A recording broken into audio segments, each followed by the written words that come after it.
नमस्कार। मेहता टॉक्स हजारीबाग में आपका स्वागत है। आज मैं अपने देश के नाम का उल्लेख करूंगा। मेरे देश का क्या नाम है? भारत, इंडिया, हिंदुस्तान।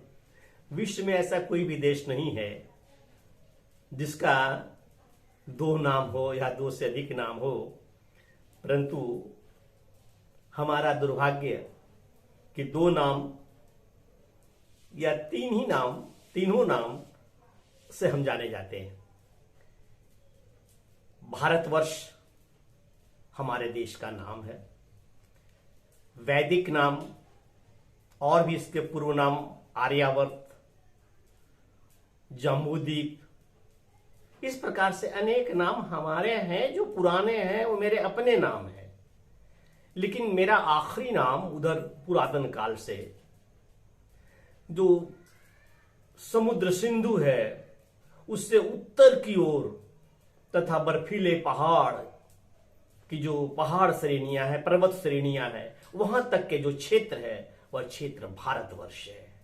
यह भारतवर्ष, ये देखिए मानचित्र, संपूर्ण भारतवर्ष। ये हमारा मां, हमारी श्रद्धा, हमारा देश भारतवर्ष।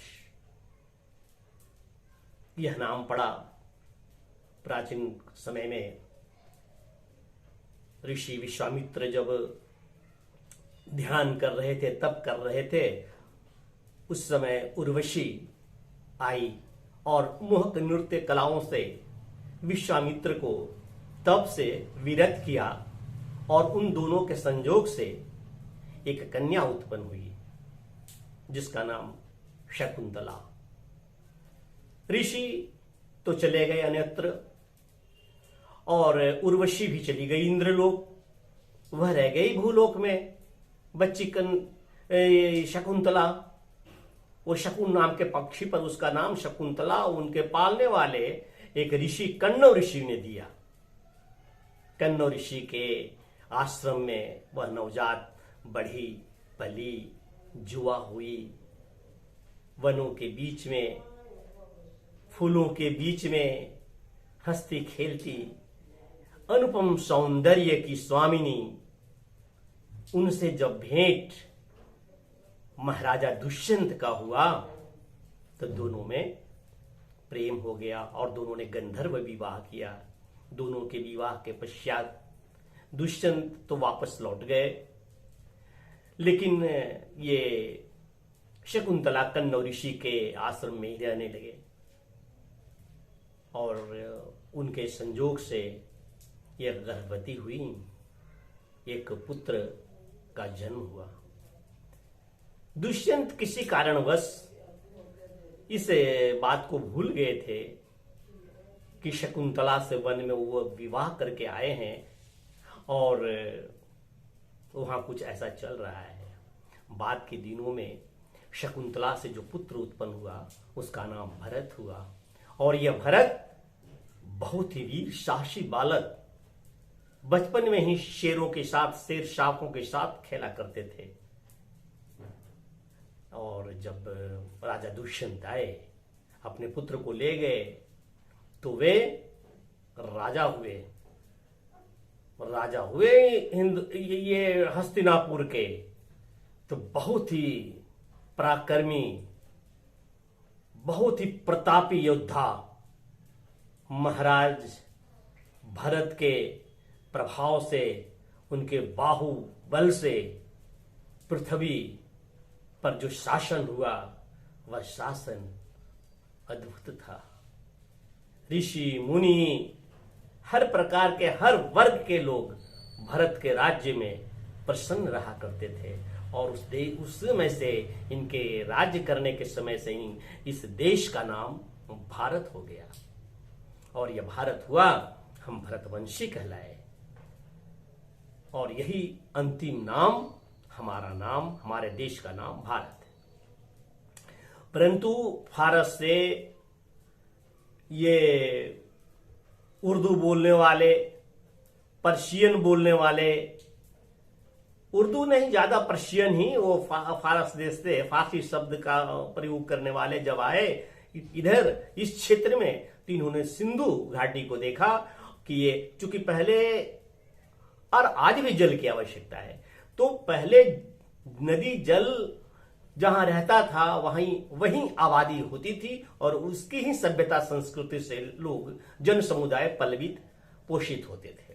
इधर जब आए अरबियन देश के लोग, तो वो ये फारसी नहीं बोल सकते थे, फारसी में स नहीं का उच्चारण नहीं कर सकते थे, तो सिंधु को उन्होंने ह कहा, दंती स को ह बोला करते थे, इसलिए वो इसका उच्चारण हिंदू किया। और इस प्रकार से हिंदू के आसपास रहने वाले सभी को हिंदू कहने लगे और स्थान का जगह पर स्थान लगाया, तो ये हिंदुस्तान हो गया। तो ये बाहर के दिए हुए नाम मुसलमान बाहर इस्लाम मतावलंबी जो थे, उन्होंने इसको हिंदुस्तान कहा। हिंदुस्तान कहने वालों ने भी इस देश में राज किया बहुत समय तक। इस बीच में अंग्रेज आए।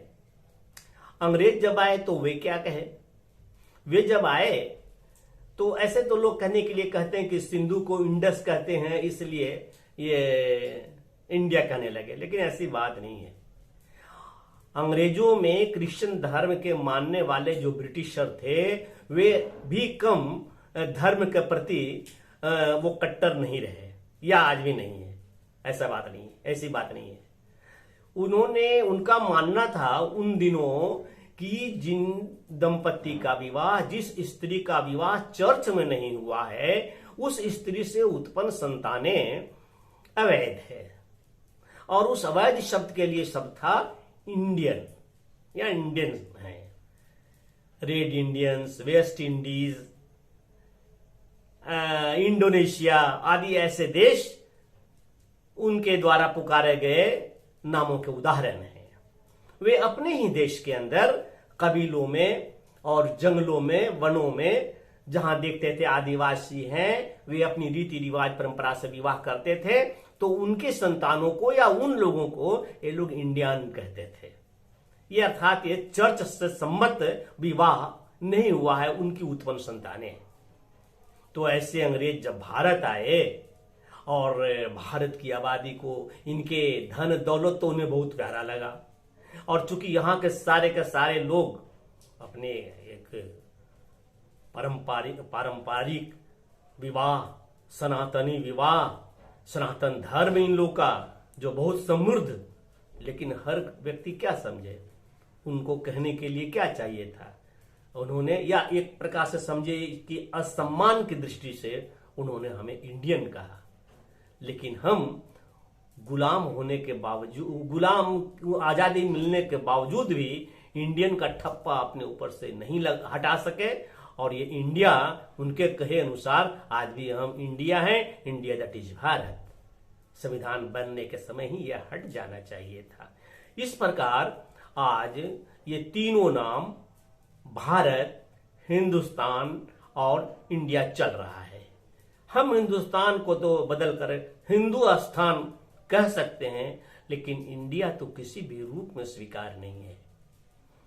बहनों और भाइयों, मित्रों, यदि आज का वीडियो आपको पसंद आया हो, जानकारी कुछ बड़ी हो, बहुत लोग जानते होंगे इस विषय को, इन तीनों नामों को जानते होंगे, इन तीनों नामों के कारणों को जानते होंगे, लेकिन बहुत हमारे बच्चे हैं जो बड़े हो रहे हैं, संभवतः वे पहली बार जान रहे हो, उनको भी तो अवसर मिलना चाहिए हर चीज को देखने का, समझने का, पढ़ने का, सुनने का। तो यदि आपको पसंद आया हो वीडियो, निश्चित रूप से लाइक कीजिए। जिन्होंने सब्सक्राइब नहीं किया है वे सब्सक्राइब करके बेल आइकन दबाएं, तब नोटिफिकेशन आपके मोबाइल पर पहुंच सकेगा। कमेंट्स लिखें तो आनंद आएगा, मैं भी लिखूंगा। किसी भी प्रश्न का उत्तर का जवाब दिया जा सकता है, किसी भी प्रश्न का उत्तर, कोई विषय नहीं किसी से संबंधित हो तो वो जवाब देंगे। बैठे तो रहते हैं, आशा है आप सहयोग करेंगे। धन्यवाद, नमस्कार।